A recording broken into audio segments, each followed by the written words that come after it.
الحمد للہ وکفا وسلام علی عبادہ الذین اصطفیٰ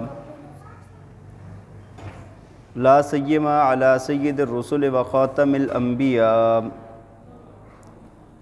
وعلی آلہ الذین سلکوا علی طریق الہدی اما بعد فاعوذ باللہ من الشیطان الرجیم بسم اللہ الرحمن الرحیم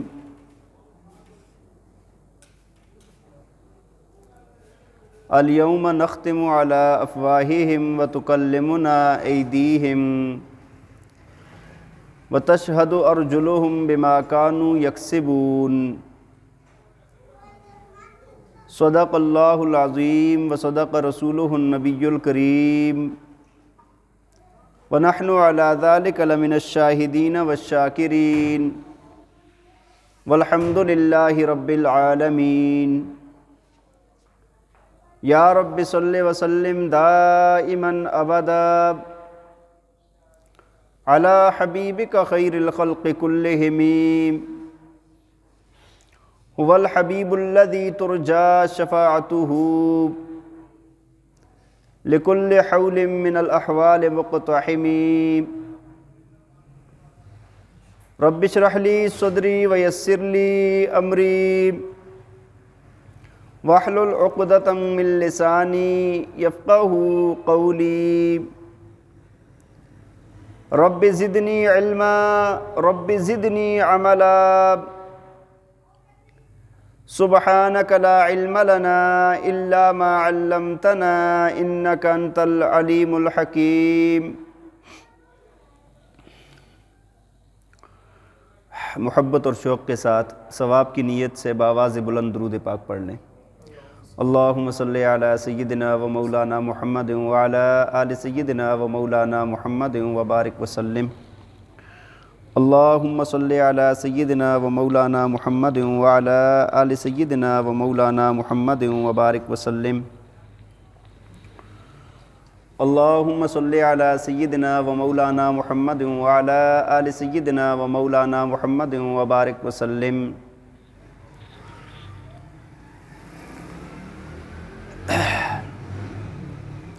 انتہائی قابل احترام، قابل صد احترام و تکریم معزز و مکرم سامعین کرام، آپ کے علم میں ہے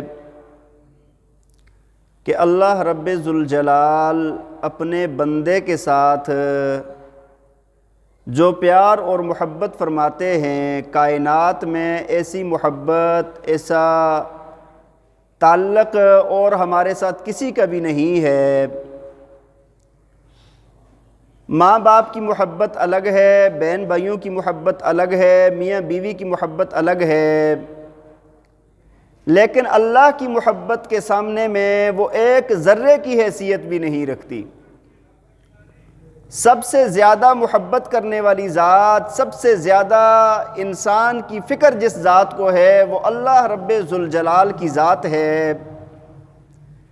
اور آپ کے علم میں ہے کہ جس کو جس سے محبت ہوتی ہے، محبت کرنے والے کو اپنے محبوب کی جس سے چاہت ہوتی ہے اس کی فکر ہوا کرتی ہے کہ اس کو کہیں پر کوئی تکلیف نہ پہنچ جائے یا اس کو کوئی نقصان نہ ہو جائے، اس کو کسی جگہ پر کسی مصیبت کا سامنا نہ کرنا پڑے۔ تو یہ محبت کا اصول ہے کہ جس کو جس سے محبت ہوتی ہے وہ اس کی فکر کرتا ہے۔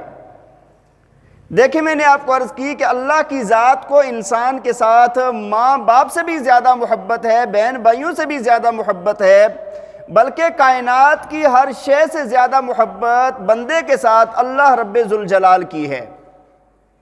اب اللہ تعالیٰ بھی یہی چاہتے ہیں کہ میرے بندے کو نقصان نہ ہو۔ دیکھیں، ماں کو اپنے بچے سے محبت ہوتی ہے، ماں ہر وقت اس فکر میں لگی رہتی ہے کہ میری اولاد کو، میرے بچے کو کوئی تکلیف نہ پہنچے۔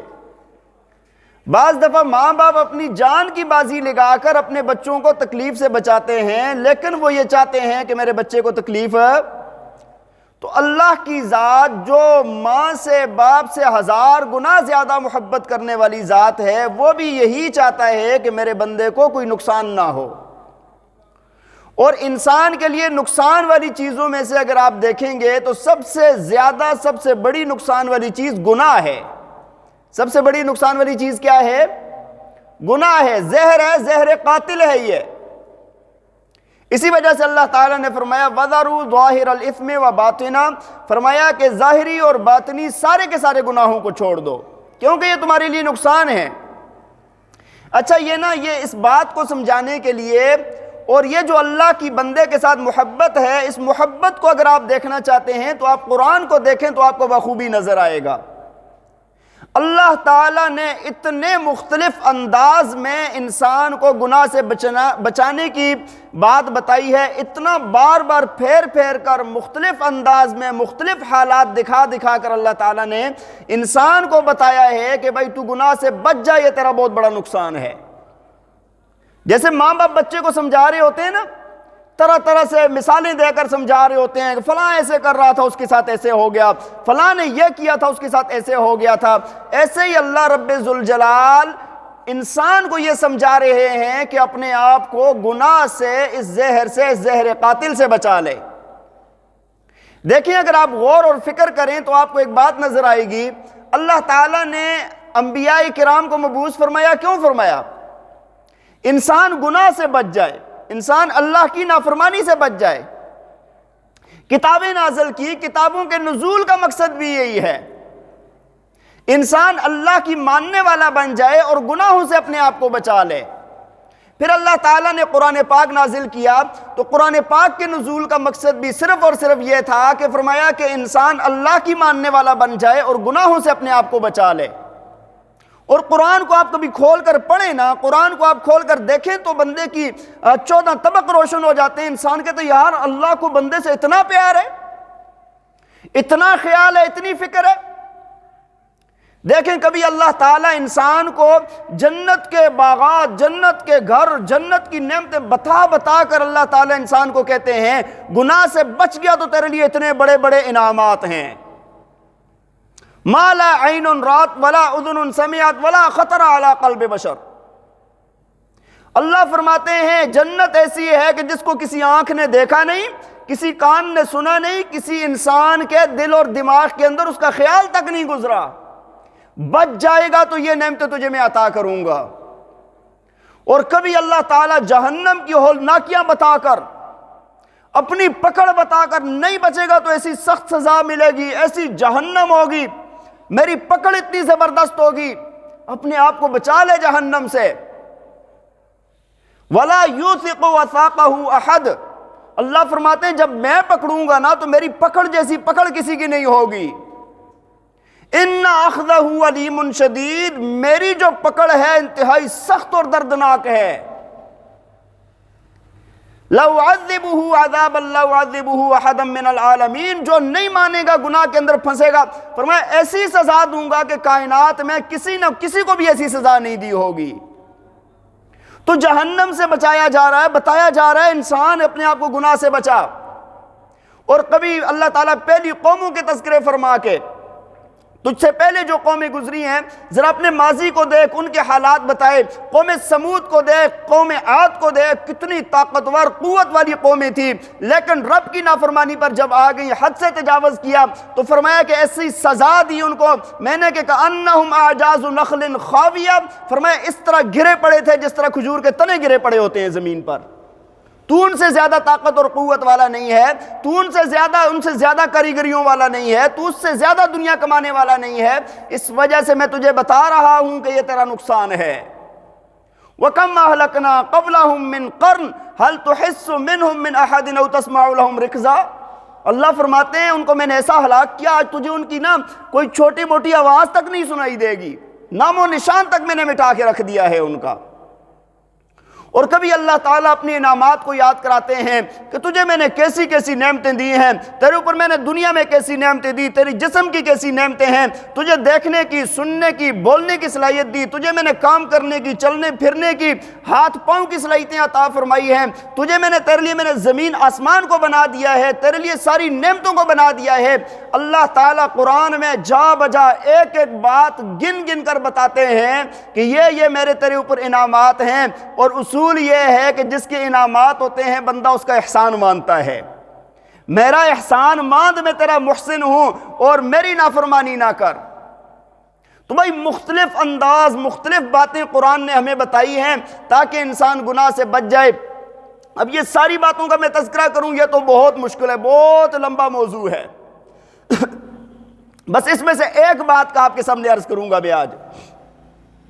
اللہ تعالیٰ نے ایک ایک جو بات بہت قرآن کے اندر ایک انسان کو سمجھانے کے لیے بیان فرمائی ہے وہ بات آپ کے سامنے عرض کروں گا۔ دیکھیں، کوئی بھی انسان جب گناہ کرتا ہے تو وہ سب سے پہلا کام کیا کرتا ہے؟ کوئی بھی غلطی کرنے والا، گناہ کرنے والا کیا کرتا ہے؟ سب سے پہلا کام اس کا یہ ہوتا ہے کہ وہ دیکھتا ہے دائیں بائیں، آگے پیچھے، اوپر نیچے، یار مجھے کوئی دیکھ تو نہیں رہا۔ یہی بات ہوتی ہے نا، سب سے پہلا کام یہ ہوتا ہے کہ مجھے کوئی دیکھنے والا تو نہیں ہے۔ وہ ہر طرح کی اپنی سیفٹی کرتا ہے، ہر طرف سے وہ دیکھ بھال کر کے کہ بھائی مجھے کوئی دیکھنے والا نہ ہو۔ اور آج کل دیکھا جاتا ہے کہ کیمرہ نہ دیکھ رہا ہو، کیمرہ نہ دیکھ رہا ہو۔ بڑے بڑے لوگ پھنس گئے نا، اللہ تعالیٰ سب کی عزتوں کی حفاظت فرمائے، ڈر والا مقام ہے، لیکن کیمرہ نہ دیکھ رہا ہو۔ تو اللہ تعالیٰ نے یہ بات سمجھائی ہے قرآن میں، فرمایا کہ تو جہاں کہیں پر بھی ہوگا تو بچ نہیں سکتا، تجھے دیکھا جائے گا، تو بچ نہیں سکتا تجھے۔ دیکھیں نا، انسان جب گناہ کرتا ہے دیکھتا ہے یار کوئی بچہ تو نہیں ہے، کوئی بڑا تو نہیں ہے، کوئی دائیں تو نہیں ہے، کوئی بائیں تو نہیں ہے، گھر میں بیوی موجود ہے بندہ گناہ نہیں کرے گا، بچہ موجود ہے بندہ گناہ نہیں کرے گا، شاگرد استاد کے سامنے کبھی غلطی نہیں کرتا، مرید پیر کے سامنے کبھی غلطی نہیں کرتا، ہاں جی، بہت دیکھ سن کے۔ تو اللہ تعالیٰ نے قرآن پاک میں یہ بات سمجھائی ہے کہ تم چاہے قلعوں کے اندر چھپ جاؤ، تم چاہے سمندر کی تہہ میں چلے جاؤ، تم چاہے زمین کے اندر غار بنا کے اس کے اندر چلے جاؤ، تم دیکھے جا رہے ہو، واچ کیے جا رہے ہو۔ تم ایسے نہیں ہے کہ تمہیں کبھی دیکھا نہ جا رہا ہو، تمہارے اوپر کیمرے فٹ ہیں۔ اس وجہ سے انسان کو یہ بات سمجھائی ہے کہ اگر تو سارے دیکھنے والوں کا خیال رکھتا ہے تو میرا بھی خیال رکھ، میں بھی تجھے دیکھ رہا ہوں، اور میں ہی نہیں دیکھ رہا، میں نے تیرے لیے ایک بہت زبردست انتظام مقرر کیا ہے، اس نظام سے باہر تو نہیں نکل سکتا۔ تو اللہ تعالیٰ نے 4 باتیں قرآن میں بیان فرمائی ہیں کہ یہ 4 چیزیں تجھے 24 گھنٹے میں ہر لمحے تجھے نوٹ کر رہی ہیں، ہر وقت تجھے دیکھا جا رہا ہے، ہر وقت تجھے نوٹ کیا جا رہا ہے، پوری تیری ہسٹری بن رہی ہے، تو کبھی بھی ایسے نہیں ہے کہ بھائی تجھے دیکھا نہ جا رہا ہو۔ سب سے پہلی بات اللہ تعالیٰ نے جو بیان فرمائی ہے قرآن میں کہ بھائی تجھے کیسے دیکھا جا رہا ہے، تیری کیسے ویڈیو بن رہی ہے، تیرا کیسے کیمرے کے اندر تیرا عکس دیا جا رہا ہے۔ سب سے پہلی بات فرمائی کہ سب سے پہلے تو میں خود دیکھ رہا ہوں۔ سب سے پہلے کون دیکھ رہا ہے؟ آپ سب مسلمانوں کا یہ عقیدہ ہے، ہمارا یہ عقیدہ ہے کہ اللہ کی ذات حاضر بھی ہے اور ناظر بھی ہے، ہر جگہ موجود بھی ہے اور دیکھنے والی بھی ہے۔ کوئی ایک ذرہ ایسا نہیں ہے جو اللہ کی نظروں سے پوشیدہ ہو۔ روایات میں آتا ہے کہ چیونٹی جو ہے نا، چیونٹی، کالی رات میں کالے پتھر پر چلنے والی چیونٹی جو ہے نا، فرمایا اللہ اس کو بھی دیکھ رہا ہے، اس کے دل اور دماغ کے اندر کیا چل رہا ہے اللہ اس کو بھی دیکھ رہا ہے۔ اللہ تعالیٰ قرآن میں فرماتے ہیں، فرمایا کہ کوئی ایک پتا بھی زمین پر نہیں گرتا مگر تیرے رب کے علم میں ہوتا ہے۔ کوئی کائنات کی خشک اور تر چیز ایسی نہیں ہے جو اللہ کے علم سے باہر ہو، کوئی بھی چیز ایسی نہیں ہے کہ جو اللہ کے علم سے باہر ہو۔ ہر چیز کو، ہر خیال کو، ہر سوچ کو جاننے والی ذات ہے وہ۔ اللہ تعالیٰ ہمیں سمجھا رہے ہیں، سورہ مجادلہ کا 2 رکوع اللہ تعالیٰ فرماتے ہیں، فرمایا الم تر ان اللہ یعلم ما فی السماوات و ما فی الارض۔ اللہ فرماتے ہیں کیا تو دیکھتا نہیں ہے؟ ان اللہ یعلم ما فی السماوات و ما فی الارض، فرمایا اللہ جانتا ہے زمین اور آسمان کی ساری چیزوں کو۔ ما یکون من نجوا ثلاثۃ الا هو رابعهم ولا خمسۃ الا هو سادسهم ولا ادنى من ذلك ولا اکثر الا هو معهم اينما كانوا۔ بڑی عجیب بات فرمائی ہے، اللہ ہمیں سمجھانا چاہ رہے ہیں، فرمایا جب تم تین ہوتے ہو نا، کمرے دروازے بند کر دیتے ہو، کھڑکیاں بند کر دیتے ہو، بالکل اپنا ساری چیزیں کہ بھئی ہمیں اب کوئی سننے دیکھنے والا نہیں ہے، اللہ فرماتے ہیں جب تم تین ہوتے ہو تو چوتھا تمہارے ساتھ تمہارا رب ہوتا ہے۔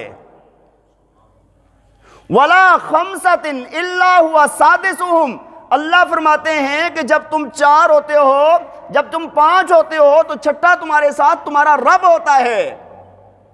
ایسے نہیں ہے کہ تمہیں دیکھا نہیں جا رہا۔ اور آگے فرمایا وَلَا أَدْنَىٰ مِن ذَلِكَ وَلَا أَكْثَرَ إِلَّا هُوَ مَعَهُمْ أَيْنَمَا كَانُوا، فرمایا تین اور پانچ کا تو ویسے مثال دے دی ہے، اس سے کم ہوتے ہو پھر بھی تمہارا رب دیکھ رہا ہے، اس سے زیادہ ہوتے ہو پھر بھی تمہارا رب دیکھ رہا ہے۔ تو رب تعالیٰ انسان کو ہر وقت دیکھ رہے ہیں، بلکہ وہ سورہ فجر کی آیت ہے نا، اس میں اللہ تعالیٰ فرماتے ہیں اِنَّ رَبَّكَ لَبِالْمِرْصَادِ، فرمایا تمہارے رب نے تمہاری گھات لگائی ہوئی ہے۔ کیا مطلب؟ گھات لگانا کہتے ہیں نا کہ جب شکاری شکار کے لیے بیٹھتا ہے، شکار آ رہا ہوتا ہے، اور اس وقت جب یہ عین اپنے شکار کو شکار کرنے کے موڈ میں ہوتا ہے تو اس وقت یہ بالکل ساکت ہو جاتا ہے، یہاں تک سانسیں بھی روک لیتا ہے، جسم کو بھی ساکت کر دیتا ہے۔ وہ جو دیکھنا ہوتا ہے نا 100% توجہ والا، اس کو کہتے ہیں مرصاد، عربی کے اندر اس کو کہتے ہیں مرصاد۔ اللہ فرماتے ہیں تیرا رب تیری گھات لگائے ہوئے تجھے دیکھ رہا ہے، اس سے بھی زیادہ تجھے دیکھا جا رہا ہے۔ تو بھائی بات یہ عرض کر رہا تھا کہ اللہ کی ذات وہ ہے کہ سب سے پہلے انسان کو اللہ دیکھ رہا ہے، جب بندہ گناہ کرے گا تو یہ سوچ لے کہ میرا رب مجھے دیکھ رہا ہے۔ ایک دوسری جگہ پر اللہ تعالیٰ نے فرمایا نا یعلم خائنۃ الاعین وما تخفی الصدور، فرمایا اللہ کی ذات وہ ہے جو آنکھ کی خیانت کو بھی جانتی ہے اور جو دل میں چھپا ہوا ہے اس کو بھی جانتی ہے۔ یار آپ دیکھیں نا، محفل بری بیٹھی ہو نا، سارے لوگ ایک جگہ پر اکٹھے ہوں، اگر کوئی بندہ آنکھ کی خیانت کرے نا تو کسی کو پتہ نہیں چلتا، آنکھ کی خیانت کو دوسرا بندہ، لیکن اللہ کی ذات وہ ہے کہ تمہاری آنکھ کی خیانت کو بھی جانتی ہے۔ آنکھ کا تو پھر ظاہر ہے نا، دل کے اندر جو چھپی ہوئی بات ہوتی ہے اس کو بھی اللہ جانتا ہے۔ یہ بات نا جب صحابہ کے اندر پیدا ہوئی نا کہ اللہ ہمیں دیکھ رہا ہے، اور یہ ایمان کا تقاضا ہے، جس بندے کے اندر ایمان بڑھتا جاتا ہے نا اس کے اندر یہ بات بڑھتی جاتی ہے کہ مجھے اللہ دیکھ رہا ہے، اس کو حیا آنے لگ جاتی ہے۔ ایسے ایسے ہمارے بزرگ گزرے ہیں کہ جو ٹانگیں لمبی کر کے بیٹھنا کہتے تھے یار اللہ دیکھ رہا ہے، اتنا وہ اثر ہو گیا نا دل دماغ کے اوپر کہ ان کو ہر وقت یہ سوچ رہتی تھی اللہ دیکھ رہا ہے، کیسے ٹانگیں پھیلا کر بیٹھے ہم۔ وہ ان کا تکلف نہیں تھا، ان کی ذات کے اندر نا وہ بات آ چکی تھی۔ تو صحابہ پر جب یہ کیفیت وارد ہوئی کہ بھئی اللہ ہمیں دیکھ رہا ہے، ہر جگہ پر دیکھ رہا ہے، تو جب وہ قضاء حاجت کے لیے جاتے تھے نا تو اس وقت بھی اپنے ایسے گھٹنوں کو نا ایسے سینے کے ساتھ جوڑ کے اپنے آپ کو چھپانے کی کوشش کرتے تھے کہ بھئی قضاء حاجت کے لیے بیٹھے ہیں، اللہ ہمیں دیکھ رہا ہے، ہم ننگے ہو رہے ہیں، اللہ ہمیں دیکھ رہا ہے، اللہ ہمیں دیکھ رہا ہے۔ اللہ تعالیٰ کو اس پر قرآنی آیات نازل کرنی پڑی، اس بات پر کیا؟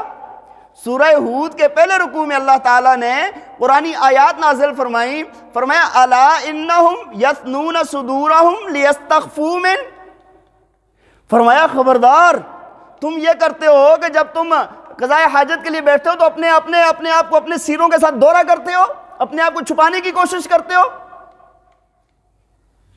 الا حین یستغشون ثیابہم یعلم ما یسرون وما یعلنون، اللہ تعالیٰ نے فرمایا کہ جب تم کپڑے پہنے ہوئے ہوتے ہو نا تب بھی مجھ سے چھپ نہیں سکتے، میں تو تمہیں تب بھی دیکھ رہا ہوں جب تم نے کپڑے پہنے ہوئے ہوتے، اب تمہیں یہاں پر چھپانے کی کیا ضرورت ہے؟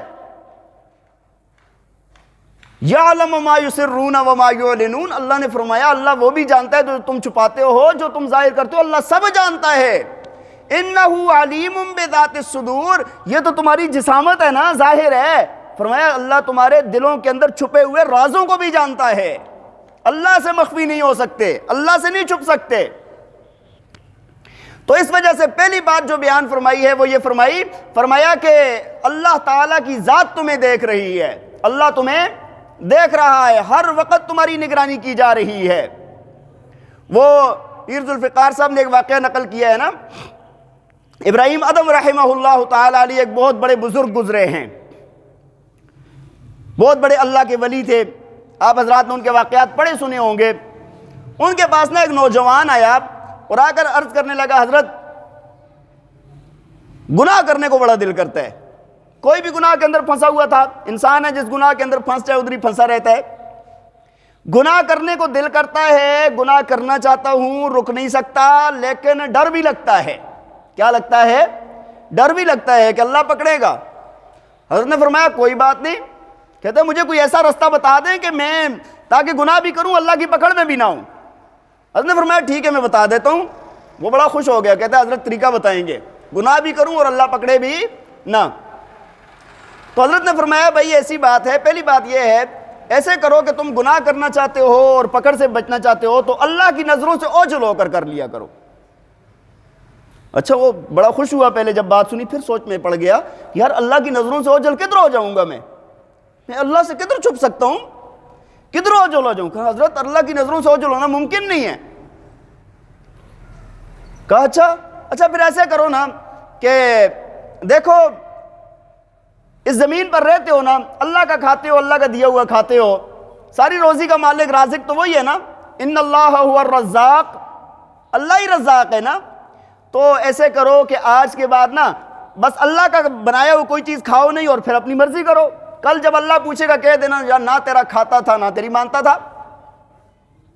بات سمجھ آ گئی کہ نہیں؟ سوچ میں پڑ گیا، پھر کہنے لگا اگر اللہ کی نہیں کھاؤں گا بھوکا مر جاؤں گا، اور تو ہے ہی کسی کا کچھ نہیں، سب کچھ اللہ کا دیا ہوا ہے۔ تو حضرت ایسے بھی نہیں ہو سکتا۔ حضرت نے فرمایا اچھا چلو تیسرا راستہ بتا دیتا ہوں، ایسے کرو تم کہ یہ زمین آسمان یہ جتنا بھی ہے نا یہ اللہ کا بنایا ہوا ہے، اور کسی کی بادشاہت میں، کسی کی ملکیت میں رہتے ہوئے، کسی کی غلامی میں رہتے ہوئے اس کی نافرمانی کرنا بہت بری بات ہے۔ تم ایسے کرو نا کہ تم اللہ کی حدود سے باہر نکل جاؤ، اللہ کی حدود سے باہر نکل جاؤ، پھر جو دل کرے کرو، کل کہنا کہ نہ تیری زمین میں رہتا تھا نہ تیری مانتا تھا۔ پھر سوچ میں پڑ گیا کہ کدھر جاؤں یار، اللہ کی حدود سے نکلنا تو ممکن ہی نہیں ہے۔ اللہ تعالیٰ نے قرآن میں فرمایا نا یا معشر الجن والانس ان استطعتم ان تنفذوا من اقطار السماوات والارض فانفذوا لا تنفذون الا بسلطان، فرمایا انسانوں اور جنات کی جماعت تم اللہ کی حدود سے باہر نکلو نا، نکل سکتے ہو تو نکلو، نہیں نکل سکتے کبھی بھی۔ پھر سوچ میں پڑ گیا، کہتے ہیں حضرت باہر بھی نہیں نکل سکتا۔ کہا چلو ایک اور راستہ بتاتا ہوں۔ کہتے ہیں کہ دیکھو توبہ کر کے بندہ مر جائے نا تو اللہ تعالیٰ اس کے سارے گناہوں کو معاف فرما دیتے ہیں۔ جب منکر نکیر آئیں گے نا تو جب فرشتے آئیں گے، روح قبض کرنے والا فرشتہ آئے گا جب نا تو اس کو کہہ دینا کہ تھوڑی دیر صبر کریں میں توبہ کر لوں، پھر اس کے بعد میری روح قبض کر لیں۔ پھر سوچ میں پڑ گیا، کہنے لگا حضرت یہ بھی ممکن نہیں ہے، وہ تو ایک سیکنڈ کا ٹائم نہیں دیتا۔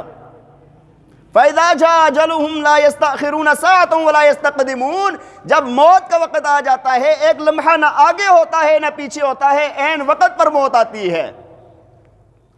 حضرت نے فرمایا بھائی پھر ایک اور آخری تدبیر رہ گئی ہے، وہ ایسے ہے کہ جب تم سے قبر کے اندر منکر نکیر سوال کرنے آئے نا تو اس وقت کہہ دینا بھائی جاؤ میں سوال کا جواب نہیں دیتا۔ کہنے لگا وہاں پر میری مجال کہ میں ان کو جواب دوں، ایسے کروں، یہ بھی نہیں چل سکتا، حضرت کوئی اور بتائیں۔ حضرت نے فرمایا بھائی بات ایسی ہے، پھر ایسے کر لو کہ دیکھو میدان محشر جب قائم ہوگا اس وقت سب کے نامہ اعمال اس کے ہاتھ میں ملیں گے، اور تم گناہ والی زندگی گزارنا چاہتے ہو تمہیں بائیں ہاتھ میں ملے گا، جنت والوں کو دائیں ہاتھ میں، گناہ والے کو بائیں ہاتھ میں۔ جب فرشتے آئیں تمہیں گھسیٹ کر جہنم میں ڈالنے لے جائیں نا تو کہہ دینا نہیں میں نہیں جاتا، ہاں میں نہیں جانتا، میں کسی کی نہیں مانتا۔ کہنے لگا حضرت میں کیا چیز ہوں جو فرشتوں کے سامنے اڑ جاؤں اور ایسے کروں ضد کروں؟ حضرت نے فرمایا جب تو ہے کچھ نہیں، تیرا ہے کچھ نہیں، تو پھر اتنے بڑے رب کی نافرمانی پر کیوں اڑا ہوا ہے؟ بس حضرت کے وہ الفاظ تھے، فرمایا کہ اللہ تعالیٰ نے اس بندے کو ہدایت عطا فرما دی۔ تو بات یہ عرض کر رہا تھا کہ جب کوئی بھی بندہ کوئی کام کرتا ہے اللہ کی نظروں سے اوجھل نہیں ہو سکتا۔ تو پہلی نگرانی والی چیز جو اللہ نے مقرر فرمائی ہے وہ کیا ہے؟ اللہ کی ذات خود ہے۔ دوسری، کرامن کاتبین، 2 فرشتے انسان کے کندھے پر بیٹھے ہوئے ہیں، وہ بھی انسان کو ہر وقت دیکھ رہے ہیں، ہر وقت نوٹ کر رہے ہیں، ہر وقت لکھا جا رہا ہے، ہر وقت ویڈیو بن رہی ہے انسان کی۔ بات سمجھ آ رہی ہے کہ نہیں؟ جو قیامت والے دن پیش کی جائے گی، جتنے بھی انسان ہیں نا ان سے دگنے فرشتے ہوتے ہیں کرامن کاتبین۔ کرامن کاتبین یعلمون ما تفعلون، ہاں جو بھی تم کرتے ہو وہ جانتے ہیں، وہ لکھتے ہیں۔ بات سمجھ آئیے کہ نہیں؟ اور جب یہ سارا معاملہ قیامت والے دن انسان کے سامنے پیش کیا جائے گا نا تو انسان بڑا جنجلائے گا، بڑا عجیب و غریب ہو جائے گا، یہ کہے گا ما لہذا الکتاب لا یغادر صغیرۃ ولا کبیرۃ الا احصاها، کہے گا اس کتاب کو کیا ہو گیا یار، اس نے چھوٹی بڑی کوئی بات بھی نہیں چھوڑی، کوئی باتیں تو ایسی تھی کہ میں نے اپنے آپ کو بھی پتہ نہیں چلنے دی تھی اور اس میں ساری لکھی ہوئی ہیں۔ تو وہ بڑا عجیب و غریب معاملہ ہوگا۔ اس دن انسان یہ حسرت کرے گا کہ یار کاش مجھے میرا نامہ اعمال ملتا ہی نہ، مجھے میرے حساب کتاب کا پتہ ہی نہ چلتا، مر جاتا، مٹی ہو جاتا، ختم ہو جاتا، دوبارہ اٹھایا ہی نہ جاتا میں۔ یا لیتنی لم اوت کتابیہ ولم ادر ما حسابیہ یا لیتہا کانت القاضیہ ما اغنی عنی مالیہ ہلک عنی سلطانیہ۔ انسان کہے گا کاش مجھے پہلی موت ختم کر دیتی، مجھے دوبارہ اٹھایا ہی نہ جاتا، مجھ سے دوبارہ حساب ہی نہ لیا جاتا۔ لیکن یہ فرشتے حاضر کریں گے اس وقت۔ تو دوسری چیز فرشتے ہیں کہ جو انسان کو 24 گھنٹے دیکھ رہے ہیں کہ گناہ کر رہا ہے، تو سوچتا ہے کہ مجھے کوئی نہیں دیکھ رہا، تجھے اللہ بھی دیکھ رہا ہے، فرشتے بھی دیکھ رہے ہیں۔ اور تیسری چیز انسان خود اپنے لیے کیمرہ ہے۔ انسان خود اپنے لیے کیا ہے؟ آج ہم سمجھتے ہیں یہ ہمارا جسم ہے، یہ ہمارے ہاتھ پاؤں ہیں، یہ ہماری آنکھیں ہیں، ہمارے کان ہیں، ہماری زبان ہے۔ نہیں بھائی، یہ سرکاری گواہ ہیں، یہ ہمارے خلاف گواہی دیں گے قیامت والے دن۔ انسان اسی وجہ سے تو اتنی ہٹ درمی کرتا ہے نا، جو دل میں آتا ہے کرتا ہے، کون میرا کچھ بگاڑ سکتا ہے؟ پتہ تب چلتا ہے نا جب بڑھاپا آ جاتا ہے، ہاتھوں میں راشا پیدا ہو جاتا ہے، بینائی کمزور ہو جاتی ہے، شنوائی کمزور ہو جاتی ہے، انسان بات نہیں کر سکتا، چل پھر نہیں سکتا، چائے کی پیالی ہاتھ میں پکڑے تو ہاتھ کانپ رہا ہوتا ہے۔ اس وقت تھوڑا سا سمجھ اس وقت بھی آ جاتی ہے کہ یار اپنی نہیں تھی، یہ جو سب کچھ ملا ہوا تھا نا اپنا۔ تو بھائی یہ انسان کے اعضاء، انسان کا جسم انسان کے خلاف گواہی دے گا۔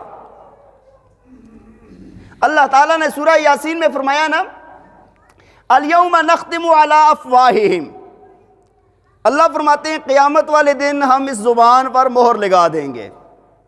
یہ جو 1.5 چٹانگ کی زبان نا بولتے ہوئے نہیں تھکتی نا، فرمایا اس پر مہر لگ جائے گی، اس کی بولنے کی طاقت ختم۔ اور فرمایا وَتُكَلِّمُنَا أَيْدِيهِمْ، ہم سے اس دن بات کریں گے تمہارے ہاتھ۔ وَتَشْهَدُ أَرْجُلُهُمْ بِمَا كَانُوا يَكْسِبُونَ، فرمایا تمہارے پاؤں گواہی دیں گے کہ تم نے کیا کیا کیا ہے۔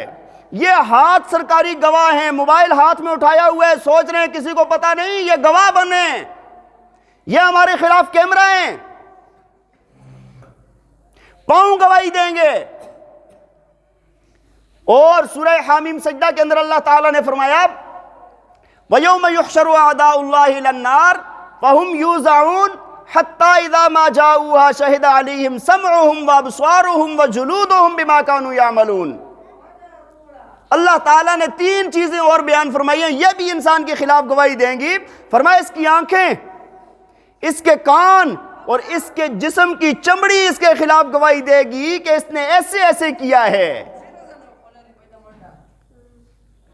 تو انسان اس دن کہے گا قالوا لما شہدتم علینا، انسان کہے گا کہ کیوں میرے خلاف گواہی دے رہی ہو، سارے تمہارے مزوں کے لیے سارے کام کیے تھے، رشوت لی تھی، جوئے کھیلے تھے، شرابیں پی تھی، زنا کیے تھے، جو بھی کیا تھا تمہاری لذت کے لیے کیا تھا۔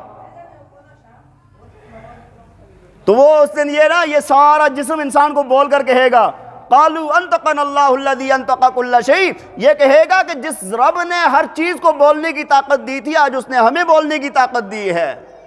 اور اللہ تعالیٰ آگے فرماتے ہیں وما کنتم تستترون ان یشهد علیکم سمعکم ولا ابصارکم، فرمایا تم تو اپنی آنکھوں سے، اپنے کانوں سے، اپنے آپ سے چھپا ہی نہیں کرتے تھے نا، تمہیں تو اس کا خیال ہی نہیں تھا کہ یہ بھی گواہ بنیں گے کل قیامت والے دن۔ تو بھائی دوسری چیز جو انسان کے خلاف گواہی دے گی وہ کیا ہے؟ انسان کے اپنے اعضاء ہیں۔ اور پھر آگے چوتھی چیز جو ہے وہ انسان جب گناہ کرتا ہے کسی جگہ پر کرے گا نا، مکان اور زمان کے اندر کرے گا نا، وہ یہ ساری چیزیں، یہ در و دیوار، یہ پتھر، یہ اینٹ، یہ آپ کو جتنا یہ روڈیں، یہ سب کچھ اللہ کی طرف سے گواہ ہیں۔ ہر چیز کے اندر اللہ نے کیمرہ فٹ کیا ہوا ہے جو ہماری ویڈیو بنا رہا ہے اللہ کے لیے۔ قیامت والے دن یہ سب کچھ انسان کے سامنے لایا جائے گا۔ انسان چاہے دریاؤں کی تہہ میں چلا جائے، چاہے پہاڑوں کی چوٹی میں چلا جائے، چاہے صحراؤں میں چلا جائے، چاہے وہ قلعوں کے اندر جا کے گم ہو جائے، لیکن یہ ساری چیزیں اس کے لیے گواہ بنیں گی۔ اسی وجہ سے علماء آپ کو فرماتے ہیں نا، جہاں پر فرض پڑھیں سنتیں اس سے ذرا ہٹ کر پڑھیں۔ یہ زمین نیکی کی بھی گواہ بنتی ہے، یا اللہ میرے اوپر بھی سجدہ کیا تھا، ادھر بھی کیا تھا، ادھر بھی کیا تھا۔ عید والے دن فرمایا ایک رستے سے آؤ دوسرے سے جاؤ، یہ رستہ بھی گواہ بنے یا اللہ میرے اوپر چل کر آیا تھا، اور یہ رستہ گواہ بنے یا اللہ میرے سے واپس گیا تھا۔ جب گناہ کرے گا تب بھی یہ گواہ بنیں گی۔ اللہ تعالیٰ نے 30ویں سپارے کے اندر سورہ زلزال میں فرمایا اذا زلزلت الارض زلزالها واخرجت الارض اثقالها وقال الانسان ما لها يومئذ تحدث اخبارها بان ربك اوحى لها، فرمایا قیامت جب قائم ہوگی زمین کو جھنجھوڑا جائے گا، زلزلہ آئے گا اس پر، اور یہ اپنے اندر کے سارے خزانے باہر نکال دے گی۔ انسان کہے گا وقال الانسان ما لها، ان زمین کو ہو کیا گیا ہے؟ اللہ فرماتے ہیں یومئذ تحدث اخبارها، اس دن یہ زمین اپنی خبریں بیان کرے گی۔ میری پیٹھ پر کیا کیا ہوا یہ اپنی خبریں بیان کرے گی۔ کیوں کرے گی؟ فرمایا بِأَنَّ رَبَّكَ أَوْحَىٰ لَهَا، وجہ یہ ہے کہ تیرے رب نے اس کو بولنے کا حکم دیا ہے۔ تو یہ چوتھی چیز ہے، یہ در و دیوار، یہ ساری چیزیں ہمارے لیے سرکاری گواہ ہیں۔ اور پانچویں چیز ہے کہ حدیث شریف کے اندر آتی ہے، تفسیر قرطبی کے اندر موجود ہے، حضرت معقل بن یسار رضی اللہ تعالیٰ عنہ کی روایت ہے کہ نبی علیہ السلام نے فرمایا کہ ہر صبح جب صبح طلوع ہوتی ہے نا، وہ انسان کو پکار کر کہتی ہے اے انسان تیرے اوپر میں آنے والی نئی صبح، نیا دن ہوں، میرے اندر اچھے اچھے اعمال کر لے تاکہ تیرے اچھے اعمال کی گواہ بنوں میں۔ اگر ایک بار تیرے سے میں گزر گئی تو دوبارہ قیامت کی صبح تک تمہیں میں واپس نہیں ملوں گی۔ برے اعمال کرے گا ان کی گواہ بنوں گی، اور رات بھی ایسے ہی پکار کر کہتی ہے اچھے اعمال کر نیکیوں کی گواہ بنوں، برے کرے گا بریوں کی بنوں گی، اور گزر گئی تو واپس تیرے ہاتھ نہیں آؤں گی۔ تو بہرحال بھائی یہ ساری باتیں، یہ قرآن حدیث ہمیں یہ بتا رہا ہے انسان جہاں کہیں پر بھی ہو اس کے لیے اللہ نے ایسا نظام مقرر کیا ہے، انسان کو یہ سمجھایا اور بتایا ہے کہ بھائی تو ہر وقت نوٹ کیا جا رہا ہے، ہر وقت دیکھا جا رہا ہے، جب بھی نافرمانی کرے گا بچ نہیں سکتا، جب بھی نافرمانی کرے گا بچ۔ اچھا صحابہ کرام کے اندر کیا بات تھی؟ صحابہ کو جو اللہ کا اتنا خوف تھا، بس ایک یہی بات نبی علیہ السلام نے پیدا کر دی تھی ان کے اندر، اور ایسی جماعت بنی ہے کہ کائنات میں آج تک کسی کو بھی ایسی جماعت نصیب نہیں ہوئی جو صحابہ کرام کی جماعت نبی علیہ السلام کو نصیب ہوئی ہے۔ بس ایک ہی بات پیدا کر دی تھی کہ بھائی جو بھی کرو گے تمہارا رب تمہیں دیکھ رہا ہے، تمہارا رب اس سے یہاں پر بچ بھی گئے وہاں پر نہیں بچ سکتے۔ وہ خود آ کر پیش ہوتے تھے، خود آ کر کہتے تھے یا رسول اللہ ہمیں پاک کر دیں۔ حضرت غامدیہ رضی اللہ تعالیٰ عنہ ہیں، ان سے زنا کا جرم ہو گیا، عورتیں نبی علیہ السلام کی عدالت میں یا رسول اللہ مجھے سنسار کر دیا جائے، مجھے پاک کر دیا جائے۔ سنسار سمجھتے ہیں نا، پتھروں سے مار مار کے جان سے مار دینا۔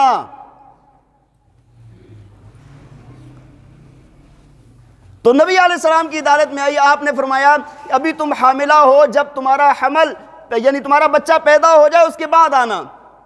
اچھا یہ چلی جاتی ہیں، اب نہ نام لکھتا ہے کوئی، نہ یہ نوٹ کرتا ہے کہ بھئی یہ کدھر سے آئیں، پھر آئیں گی نہیں آئیں گی، کیا ہوگا کیا نہیں ہوگا۔ آج کتنا عدالتوں کے اندر کتنا یہ سب کچھ ہوتا ہے۔ نبی علیہ السلام کو پتا تھا کہ جو بات اس کو پہلی دفعہ لے کر آئی ہے وہ اس کو دوسری بار بھی لے کر آئے گی، وہ جو رب کا خوف پہلی بار لے کر آیا ہے وہ اس کو دوسری بار بھی لے کر آئے گا۔ اچھا بچہ پیدا ہو جاتا ہے، بچے کے پیدا ہونے کے بعد بچہ 2-2.5 سال کا ہو جاتا ہے، اس کے ہاتھ میں روٹی کا ٹکڑا پکڑا کر اب آ جاتی یا رسول اللہ اب اس کو ماں کی ضرورت نہیں رہی، اب آپ اللہ کے حکم کو آپ اللہ کا حکم جو میرے لیے ہے وہ فرما دیجئے۔ اللہ تعالیٰ نے ان سے اللہ کے نبی نے ان سے وہ بچہ لیا اور فرمایا کہ ان کو سنسار کر دیا گیا، اور نبی علیہ السلام نے خود ان کا جنازہ پڑھایا۔ حضرت عمر رضی اللہ تعالیٰ نے عرض کی یا رسول اللہ اتصلی علیہا وقد زنت، یا رسول اللہ آپ اس کا جنازہ پڑھا رہے ہیں، اس نے تو زنا کیا ہے۔ آپ نے فرمایا عمر تجھے نہیں پتا، اس نے جو توبہ کیے ہے نا، اگر اس کو پورے مدینے والوں پر تقسیم کر دیا جائے اللہ سب کی مغفرت کر لے۔ بات سمجھ آئیے؟ تو ایک بات یہی پیدا کی تھی کہ بھئی ہمارا رب ہمیں دیکھ رہا ہے۔ کوئی بندہ کسی جگہ پر کام کر رہا ہے، کچھ بھی کر رہا ہے، بس ایک فکر پیدا کر لیں کہ بھئی ہمیں اور کوئی دیکھے نہ دیکھے اللہ ہمیں دیکھ رہا ہے۔